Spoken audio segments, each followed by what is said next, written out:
Good morning বন্ধুরা, আশা করি তোমরা খুব ভালো আছো। আমিও ভালো আছি। আমি স্নান করে গোপালকে দিয়ে আমি চলে এসেছি রান্নাঘরে। আজকে না, কালকে এসেছিল হলো আমার বোন, তার জন্য একটুখানি রান্নাবান্না রোজ যেরকম হয় রোববারে সেরকমই হচ্ছে। আমি আলু কেটে রেখেছি, মানে খাসির মাংস করব, মটন করব। ভাত অলরেডি বসে গেছে, চাটনি করে নিয়েছি।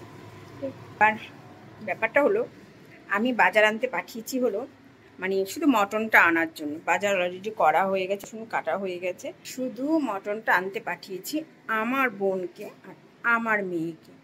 আর আমার বোন রেখে গেছে ওর বড় ছেলে ছোট ছেলেকে, ঠিক আছে? ছোট ছেলে তো পুরো একদম ঘর তছনছ করে ফেলেছে, যা হয়তো ছোট। আর দেখো কাঁদছে। কাঁদছে কেন রে? হ্যাঁ, না না মারিস না। কি করে ফেললো জল? এত জল?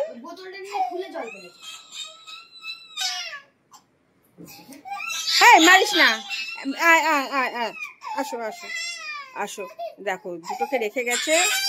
মেরেছে মেরেছে মেরেছে, দাদা মেরেছে। এই মারবো, মারছিস কেন ভাইকে? এখন নিয়েছি, নালিশ করছে। আর আমার ঘরটা দেখবে, দাঁড়াও দেখো। আরে দেখো ঘরটা, দেখেছো? একদম সত্যানাশ করেছে। আর এখনো আসার নাম নেই যে বাচ্চাটা কাঁদবে নাকি কি করবে, কিচ্ছু নেই। এই বলে মা, কে জানে ঘুরতে পেলে এটা একদম। টেস্টে মটন নিয়ে এসেছে, আমি তাকে বসিয়ে দিয়েছি বন্ধুরা, নাহলে অনেক দেরি হয়ে যাবে। চাটনি হয়ে গেছে, আলু ভাজাও কমপ্লিট করা আছে, কাজু কিশমিশটা বাইরে রেখেছি তোমার একটু পোলাও করবো বলে, তাই।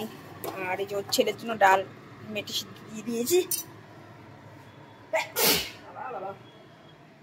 চলো এবার টিফিন আনা হয়েছে তোমার, এই যে আলু দিয়ে তোমার কাবলি ছোলা ঘুগনি করা, আর নান ওই যে রয়েছে।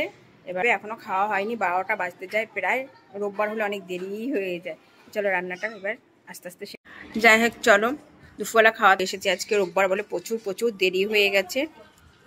3টে বাজে প্রায়। মাটন, পোলাও, তোমার চাটনি করেছি, সঙ্গে স্যালাড নিয়েছি। আর চলো, আমার মেয়ের একটা বান্ধবী এসছে আজকে, নাকি ফার্স্ট টাইম ও মটন খাচ্ছে। তাই কেমন লাগছে বলো মটনটা?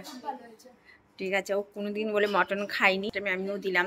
আমিও জানতাম না ও খায় না, যে তাহলে অন্য কিছু করা হতো। আমি কিছুই একদমই করিনি, এখন জানতে পারলাম ও খায়নি। তাও আমি ওকে বললাম এক পিস ট্রাই করে দেখো, হয়তো ভালো লাগতে পারে।